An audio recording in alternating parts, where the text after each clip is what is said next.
칸나바로 잘 좀 뽑지 라는 제목으로 말씀 전하겠습니다. 자, 그저께죠, 러시아 월드컵 조추첨이 있었습니다. 월드컵은요, 세계인의 축구 축제죠. 조추첨부터 스케일이 장난이 아니고요, 세계 각국의 축구 선수, 축구 감독, 역대급 레전드 선수들이 한자리에 다 모여서 이 추첨하는 것 자체가 굉장한 축제가 돼요. 어느 조에 내가 들어가서 우리나라가 어느 조, 어떤 나라를 만나게 되느냐 굉장히 중요한데요. 투표 방식은 이랬습니다. 8개의 포트 바구니를 놓고요, 한쪽에는 어느 조에 몇 번 순위냐가 들어가 있고, 한쪽에는 4개의 그룹에 8개의 나라씩이 한 포트 안에 구슬이 들어있는 거예요. 그러면은 세계적인 수준의 레전드 선수들이 나와서 이런 식으로, 다음 사진이요, 하나씩 나라를 뽑으면은요, 피파 랭킹에 따라서 첫 번째 그룹이 들어가고 그 다음 그룹이 들어가고 총 4번에 걸쳐서 조추첨을 한 방식입니다. 지금 첫 번째 나라들만 뽑았는데, 저기 있는 나라들은 개최국 러시아를 비롯해서 피파 랭킹 1위에서 7위에 해당하는 세계에서 축구를 제일 잘하는 나라들이 들어가 있습니다. 그 다음 계속 이제 두 번째 포트, 세 번째 포트 나라들이 배정이 되는데, 보다 보니까 B조가 죽음의 조가 된 거야. 축구를 아는 친구들 알겠지만 B조에 시드 배정을 받은 나라는 포르투갈이었어요. 그런데 두 번째로 들어온 나라가 스페인이었어. 둘 다 월드컵에 우승할 수 있는 나라들이죠. 둘 다 유로 대회 우승을 했던 나라들이고요. 세계 랭킹 10위권 안에 들어가는 어마어마한 두 나라가 들어갔는데, 세상에 이 나라에 세 번째로 들어간 나라가 이란이야. 내가 박수를 쳤지. 잘됐다. 망해라. 이란이 우리나라 얼마나 이렇게 했어. 사람이 심보가 좋아야 되는데 목사님이 사람이 덜 돼가지고 이란 망했다고 좋다고 하고 있는데, 점점 마음이 불안해지기 시작하는 거예요. 모든 나라가 자리를 찾아가기 시작하는데 우리나라가 호명이 안 되는 거야. 그런데 마지막 남은 2개의 조를 보니까, 오 마이 갓, F조. 첫 번째 나라는 독일입니다. 피파 랭킹 1위, 지난 대회 월드컵 우승국, 심지어 지난 대회 월드컵 홈그라운드였던 세계 최강 브라질 홈에서 7대0으로 깨버린, 아니 7대1로 박살내버린, 자비라고는 눈꽃만큼도 없는 무자비한 나라, 절대로 피해야 될 독일. 그런데 두 번째 있는 나라가 멕시코예요. 멕시코는요, 1994년 미국 월드컵에서 지금까지 20년이 넘도록 월드컵에서 16강에 실패해 본 적이 한 번도 없습니다. 나갔다면 무조건 16강을 가는 나라야. 세 번째 나라는요, 세계 최강 중에 하나인 네덜란드를 월드컵에 못 나오게 했어요. 지지난 대회 우승국이었던 이탈리아를 월드컵에 못 나오게 했어요. 네덜란드, 이탈리아 전부 다 침몰시키고 월드컵에 나왔던 스웨덴이 들어가는 조는 항상 죽음의 조입니다. 잉글랜드 같은 나라도 스웨덴하고 같은 조가 되면은 16강을 못 올라가요. 그러니까 F조는 딱 봐도 무슨 조다? 죽음의 조다. 그에 비해 H조는 그나마 할만한 거야. 폴란드, 세네갈, 콜롬비아, 물론 강한 나라들이긴 하지만 그래도 우리가 한 번씩 다 이겨봤던 나라들이고, 그래도 네임밸류로 보나 뭘로 보나 F조가 들어가고 싶어, H조가 들어가고 싶어? H조 들어가야지. 근데 남은 2개 나라가 어디하고 어디가 남았다? 일본하고 우리나라가 남은 거야. 목사님이 순간적으로 기도가 터져 나오더라고. 하나님, F조 추첨을 하고 있습니다. 제발. 어디를 응원했겠어? 일본, F조 일본 나와라, 일본 나와라. 결과를 딱 갔는데요, 어디가 걸렸겠어요? 다음 사진 넘겨주세요. 이탈리아의 전설적 수비수 칸나바로가 한국을 뽑아들고 해맑게 웃고 있습니다. 목사님의 속도 모르고 우리나라 죽음의 조에 들어갔어요. 그러니까 어른이 제가 뽑을 때 보니까, 사진 보여주세요, 기도도 안 하고 대충 뽑더라고. 나는 기도하면서 일본 뽑혀라 하고 있는데, 대충 휴전도에 딱 고르니까 우리나라가 걸리잖아. 뽑히는 순간 우리나라 신태용 감독의 표정은 이랬습니다. 아씨, 사퇴할걸. 괜히 나와가지고. 그래요, 우리나라 최악의 조에 들어갔습니다. 여기서 우리가 얻은 교훈은 무엇이다? 따라합시다. 신중하게 잘 뽑자. 기도를 하고 뽑아야지.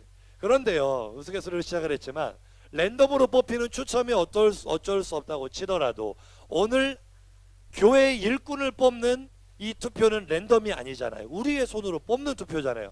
신중해야 된다, 안 신중해야 된다. 오늘 말씀을 잘 듣고 신중을 기하는 여러분들에게 간절히 소망합니다. 자, 대충 뽑으면 어떻게 된다? 월드컵 조추첨처럼 된다는 거야. 대충 뽑으면 되겠어, 안 되겠어? 어느 그 사이트, 도박 사이트에서 확률 분석을 했습니다. 월드컵 각 조에 해당된 나라들의 16강 진출 확률. 우리나라는 당당하게 4개 나라 중에 4등을 차지했어요. 한국이 16강에 들어갈 확률은 18%. 심지어 아까 그 죽음의 죄에 걸렸다고 스페인, 포르투갈 같은 조도 내가 좋아서 박수를 쳤던 이란은 27%인데 우리나라는 18%, 옆에 있던 일본은 48%. 대충 뽑으면 된다 안 된다? 신중하게 뽑으시길 바랍니다. 오늘 본문에서 사도들 중 한 사람이 공백이 생겼어요. 가룟 유다가 예수님을 배신하고 회개했으면 참 좋았을 텐데 어리석게도 회개하지 않고 스스로 목숨을 끊게 되죠. 그래서 베드로가 나와서 하는 말이 이거예요. 가룟 유다가 자기의 그 죄값을 치르고 자기 갈 길로 갔기 때문에 우리가 이 성도들 가운데 우리 사도의 수에 가입할 한 사람을 뽑아야 된다 라고 지금 투표가 벌어지는데, 사실요 투표를 할 때 아무렇게나 후보를 추천하지 않았어요. 여러분들 여기에 뭐 우리 사랑의 교회 고등부 친구들이 많지만 우리 고등부도 아무에게나 후보가 될 자격을 준다 안 준다? 주지 않아요. 일단 내일 모레 졸업하는 고3들 자격이 있어요 없어요? 없어요. 대학부 가서 열심히 신입생하면 무슨 고등부 자격이 있겠어요. 자, 이제 현재 2학년들 고3에 올라가는 2학년들 자격 줍니까 안 줍니까? 안 줘요. 임원으로 섬길 수 있는 기회는 우리 고등부에서 딱 한 번, 언제뿐이다? 1학년에서 2학년으로 올라오는 이때만이 후보가 될 수 있는 자격이 있어요. 그러니까 지금 우리들 가운데 누구에게만 자격이 주어지는 거야?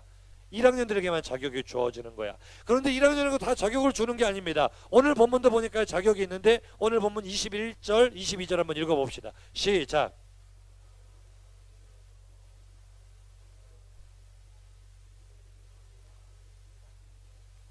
우리와 함께 다니던 사람 중에 하나를 세워 우리와 더불어 예수께서 부활하심을 증언할 사람이 되게 하여라리라. 할렐루야. 무슨 얘기냐? 예수님이 계시는 동안에 우리와 함께 다니던 사람, 다시 말해 예수님 따라다니던 사람, 아멘 좀 하세요. 예수님 따라다니던 제자가 후보가 될 수 있다. 할렐루야. 그리고 예수께서 부활하심을 증언할 수 있는 사람이라는 건 뭐예요? 부활을 목격한 사람이다. 우리로 말하면 살아계신 예수님을, 부활하신 예수님을 인격적으로 만난 예수님의 제자만 후보가 될 수 있다. 자격이 있다 없다? 자격이 중요하다 안 중요하다? 중요하다. 그래서요 오늘 후보로 추천된 10명의 친구들은요 후보가 된 것만 해도 정말 대단한 거예요. 옆 사람 보면 인사합시다. 너 대단한 사람이었구나. 왜냐면 아무에게나 후보가 될 자격을 주지 않으니까요. 여러분 이따 보면 알겠지만 오늘 나오는 10명 후보들은요 정말 오늘 베드로가 말한, 성경이 말하는 기준대로요 예수님을 따르는 일에 헌신한 친구들이에요. 때로는 힘들고 때로는 포기하고 싶고 때로는 그만두고 싶었겠지만 그래도 끝까지 토성축제부터 시작해서 토요기도회, 주일 일부 예배, 고등부 예배, 분반공부, 청매반, 제자반, 팀사역, 저녁예배까지 정말로 자신의 삶을 드리고 자신의 시간을 드리고 열정을 들여서 예수님을 따르기로 헌신한 이 후보들 귀합니까 귀하지 않습니까? 귀하게 여기고 이들을 축복하며 기도하는 여러분들에게 간절히 소망합니다. 그리고 이들이요 왜 그렇게 할 수 있겠어요? 다 자기들 안에 예수님을 인격적으로 만난 체험이 있는 거예요. 예수는 하나님의 아들이라고 증거할 수 있는 믿음의 담력이 있는 거예요. 그러지 않고 인간의 노력만으로 이걸 유지하기가 쉽지가 않습니다. 예수 따르는 거 쉬운 일 아닙니다. 후보를 귀하게 여기를 간절히 소망합니다. 후보가 되는 것만 해도 귀한데 문제는 이 모든 후보가 뽑힌다 아니면 그 중에 일부만 뽑힌다. 왜냐하면 이건 하나님의 선택인 줄로 믿습니다. 우리는요 세상적인 가치관에 물들어 있기 때문에 뽑히는 사람은 대단하고 뽑히지 않는 사람은 별 볼 일 없고, 그래서 어떤 친구는 아 목사님 올라왔는데 안 뽑히면 쪽팔리잖아요. 뭐 쪽팔린 게 어딨어. 그거는요 우열을 가리는 자리가 아니에요. 하나님이 기능에 따라 역할에 따라 앞에서 섬길 사람과 뒤에서 서포트할 사람을 하나님의 주권에 따라 나누시는 작업인 줄로 믿습니다. 앞에서 끄는 사람만 중요해요? 아니에요. 뒤에서 밀어주는 사람이 없으면 앞에서 리더가 절대로 사역할 수가 없습니다. 목사님 혼자 고등부를 이끌어갑니까? 아니에요. 선생님들이 도와주지 않으면 고등부는 절대로 운영될 수가 없어요. 여러분 학생 임원들이 기도로 서포트하고 열심히 뛰지 않으면 고등부는 절대로 굴러갈 수가 없어요. 이게 하나님의 교회를 이끌어가시는 원리인 줄로 믿습니다. 다시 말해 오늘 후보들 가운데 일부는 하나님께서 선출을 시키실 건데 그들에게 주시는 역할은 너는 앞장서서 더 헌신하는 헌신자가 되라. 할렐루야. 그래서 교회의 중직자라고 할 때 중자는요 무거울 중자를 씁니다. 맡은 책임이 무겁다는 뜻이에요. 남들보다 더 높이 위에 군림하고 지배하고 존경받으라고 중직자가 아니라 남들보다 더 낮은 자리로 내려가서 예수님처럼 가장 낮은 자리로 내려가서 더 많은 책임을 짊어지고 섬기는 사람들이 오늘 선출되는 사람인 줄로 믿습니다. 그러니까 뽑히는 사람도 귀하고 뽑히지 않는 사람도 귀하고, 따라합시다. 모두 다 귀하다. 믿으시면 아멘 합시다.